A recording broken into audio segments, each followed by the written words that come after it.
Clare FM's In the Garden with Clonroad Garden Centre, Clonroad Business Park in the heart of Ennis. Whether you're a seasoned gardener or just starting out, our friendly staff are here to help your garden grow. Open 7 days a week, Monday to Sunday. And it is time for this week's In the Garden, and we're joined as ever by Judy Beck from Clonroad Garden Centre. Good morning to you, Judy. So this week you want to talk about peas and beans. Yeah, and I suppose with the cool mornings, peas will grow quite happily in cool weather, which we're unfortunately having a little bit too much time of at the moment. We actually call peas the cool kids because they don't mind the cool weather and they will start growing. That's a good name for them. Okay, so what else do people need to know about peas and beans? And in terms of growing them, are they easy enough? Are there issues with them? No, they're actually really easy. And, it's one of those things that you can, without knowing too much about how to do it, you can still put them in the ground. And, that it's very unlikely that they won't grow for you because they have so few problems and because they are so easy. And there are different types of peas. So I suppose grow the type that you like, because there's the shelling one, the one that you take out of the pod, that we'd often see frozen in the shops. And then there's the munch too that people would use in stir fries. That's where you eat the whole pea and it's a flat pea. And then the sugar snap, they're my favourite. You eat the whole thing, but it's swollen with the pea inside and they're so crunchy and juicy and they're just so nice to eat straight off the pea plant. Yeah, I'm a big fan of mange too and sugar snaps, and that is for sure. So what is involved in growing them? And is it depending on the type of pea? Does the approach differ and the care differ, Judy? No, you grow them all the same way. And, so many of them are imported into the country and it's very unfortunate when we can grow them so easily, and they're so much nicer when you grow them yourself. Now, the one thing to remember with peas is that they can grow very high.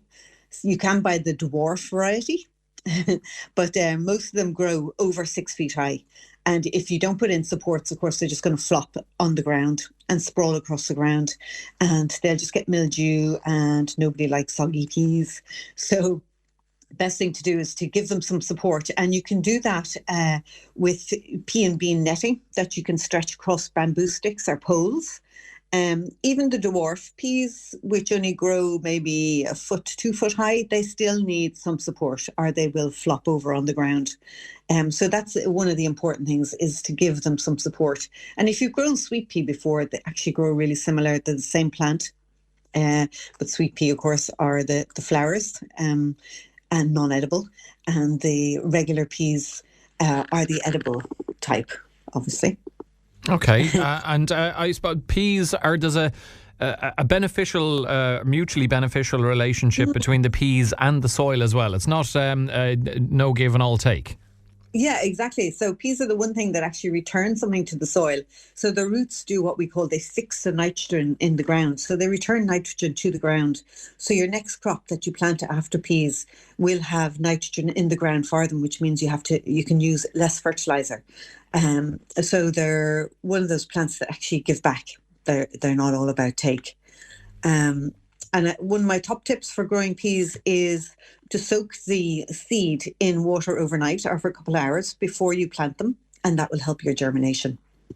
Okay. Any other tips, or are there any issues or any potential stumbling blocks people should be aware of if they are going to be growing peas, Judy?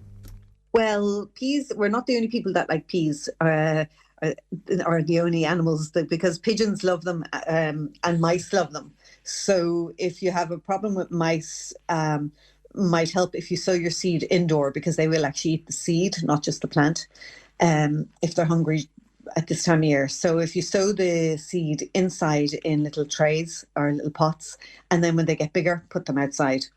And the mice aren't as likely to go for them when they're that bit stronger. And the other thing with the pigeons, then if you're growing them outside and not in a tunnel, you might need to net them if you have a problem with pigeons. Now, I haven't found pigeons to be a big problem, but in some areas they might be. Okay, just it's good to be aware of that anyway. So that is peas. What about beans? Lovely beans. So beans are much fussier about the temperatures than them peas. We call them the divas of the legume world, legumes being all those kind of beans and peas. So it's too early now to put your beans in. They are a lot more tender than peas. So you could start them inside from seed, or you could grow them in a tunnel. But all beans are, there are there's lots of different types of beans, but three main types that people grow: French beans, runner beans, and broad beans. Broad beans are pretty hardy and could go outside. Broad beans are the ones that they're also grown in a pod. They're not very popular, really. You do sometimes see them frozen in the supermarket. But they look like a really big pea, I suppose.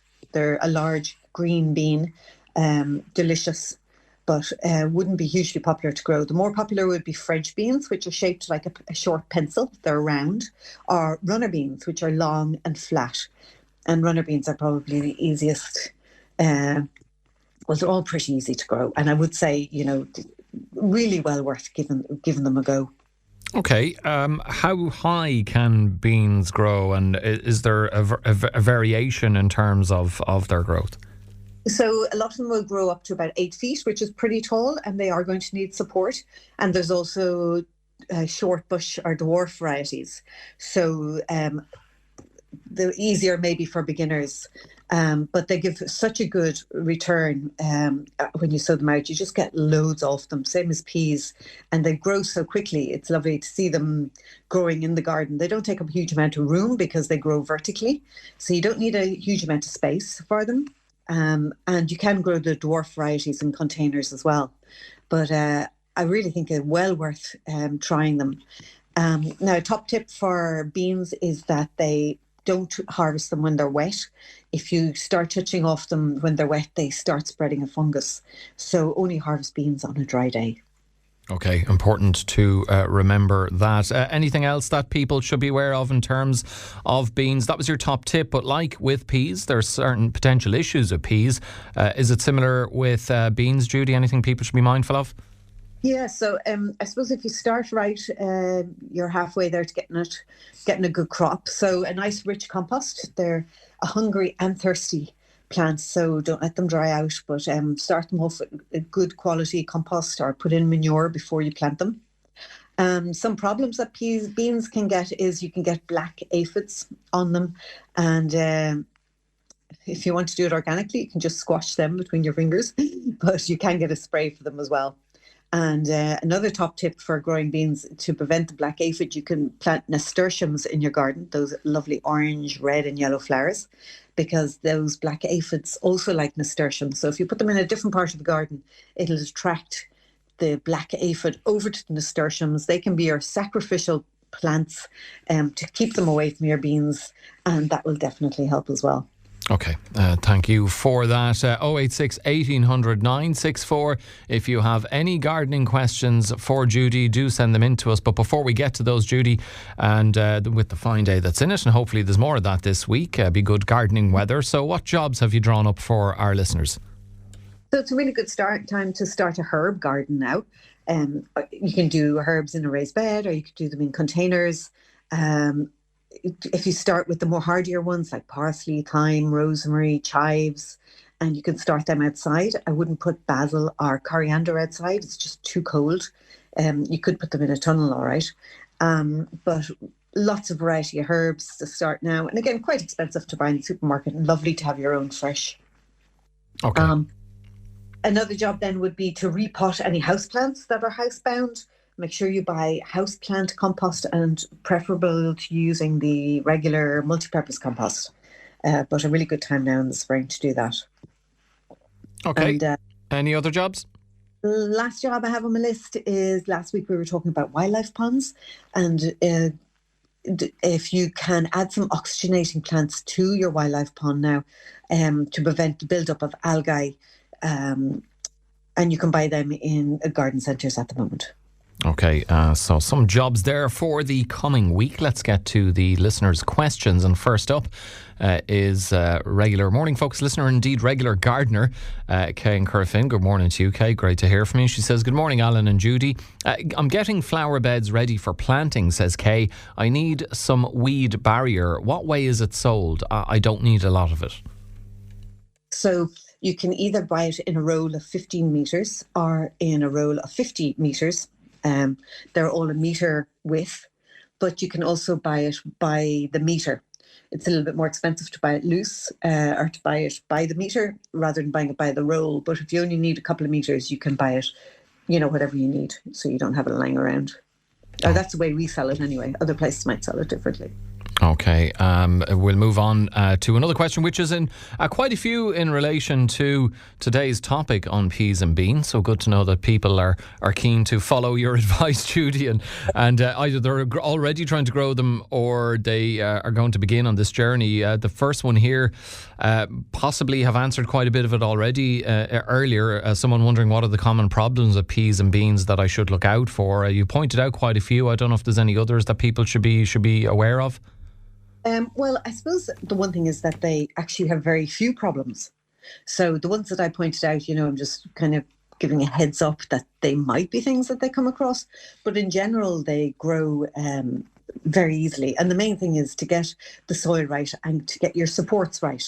And after that, just crack on and get it done. And don't worry too much about the problems because they get remarkably few of them. So it's not, they're good ones for beginners, even not just experienced gardeners to do because of the lack of problems. And hopefully that success will, give the confidence to sow other things in the future. Hopefully. So someone else says they've grown peas and beans before, but they say the harvest hasn't always been great. And they're wondering, have you found any small changes that make a big difference in terms of yield? I suppose one thing would be to not put them in a windy area because they when they flower, they have to be pollinated by bees.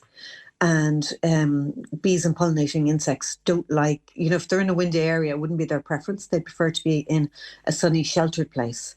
So if you're getting the flowers, but you're not getting the harvest, that could be one of the issues. Also, again, going back to making sure the soil is right. Because if you don't have good soil with plenty of nutrients, then you're not going to get a good harvest because there just won't be the nutrients in the soil for the plant to thrive. Okay, someone else has texted us, John, on 086 1800 964, saying, I've noticed my peas sometimes stop producing quite early on. Have you experienced that, and is there a way to keep them cropping for longer? No, peas will stop producing. So, well, one thing is to make sure you keep picking them because the more you pick them, the longer they will crop. But it's good to do what we call successional sowing, hard word to say. And that means doing some plants now and then in a month or 6 weeks doing another crop. So when these lot have finished producing, you'll have a new lot coming on. But definitely, they're like sweet pea. The more you pick them, the more they flower. And the more they flower, the more they will produce.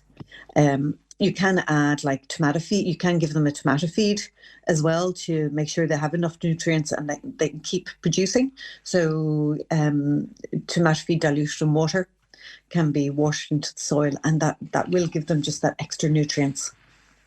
Okay, actually on soil, someone here wondering how important is soil quality when gardening and how can people improve it easily? Well, soil gardening is all about the soil. So what we say is feed the soil, not the plant. So when you have your soil right, then everything else will follow. And if your soil is good, you'll have less pests, you'll have less disease, you'll have healthier plants.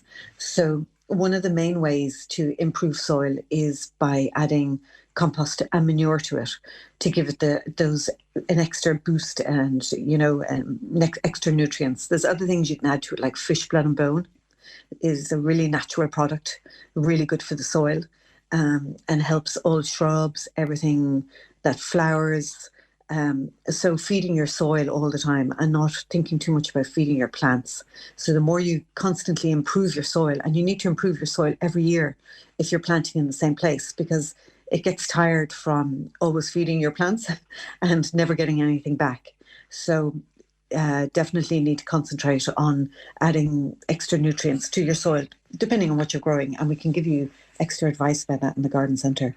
Okay, someone else who has experience of at least growing beans, if not peas, but they have a bit of an issue. They say, when I grow beans, I'm never sure if I'm picking them at the right time. How do you figure out or learn when they are at their best? I'm not sure which beans they're meaning, whether it's the French, the broad, or the... So is there, they don't specify. So is there differing times that you, depending on the bean, that that is the time to pick them? Yeah, and I suppose just the general rule of thumb is don't go picking them all and then afterwards go, oh no, those weren't ripe. Pick a couple and maybe even cook them and check them and see if they're to your liking. But you can never pick them too young, because when they're really young, they're really, really sweet. But at the same time, you don't want to, they're usually much smaller. So if you do let them grow on that little bit, you get a better harvest out of them. But trial and error is probably the best way. So just picking them, and if they're broad beans, shelling them and seeing how big the bean is inside. But there's no perfect way of telling when it's the right time. It's just trial and error, really. Okay, trial and error, intuition, and all of that feeds into it. Someone else wondering, what should I be planting right now, given the time of year? Well, I guess peas and beans are a good option to go with. They are, and other things we're selling a lot of in the garden centre would be potato seed, onion sets, strawberry plants, fruit plants such as raspberries, blackcurrants, gooseberries. A lot of people are buying apple trees at the moment. Cabbage plants are hardy enough to go out. Lettuce plants, probably if you have a glass house or some kind of protection, a bit early if you don't. Vegetable plants are flying out the door at the moment. Lots of people in getting their vegetable gardens ready.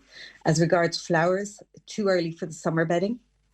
We don't have it in stock yet. If you do see it in places in stock, I wouldn't buy it yet because it's just too cold. You'd be wasting your money. And they'll, again, unless you have a polytunnel to protect it in, people are mad to get going with getting all the summer flowers out, but it's just too cold at the moment. So you just need to hang on for another couple of weeks. And there'll be loads of them in soon. But I would say just hold on. with the summer flowers. There are other things like pansies and violas and bachelor's buttons that are hardy and you can plant out right now. If you have a special occasion and you want a few pots of colour around the house, there are lovely flowers available, but not your summer bedding. Okay, someone else has an interesting question on watering, and it's certainly something I can understand, given, when I go out to water the plants that we have out in the back garden or in the plant pots. I'm kind of guessing here as well. And this listener says, I sometimes feel like I'm guessing with watering. Have you developed a way of really reading what plants need? Well, that's a really broad question, but I suppose the plants in pots are always the most vulnerable for watering because they've no way of getting water. If they're in the ground, their roots can stretch out and go a bit deeper to look for water.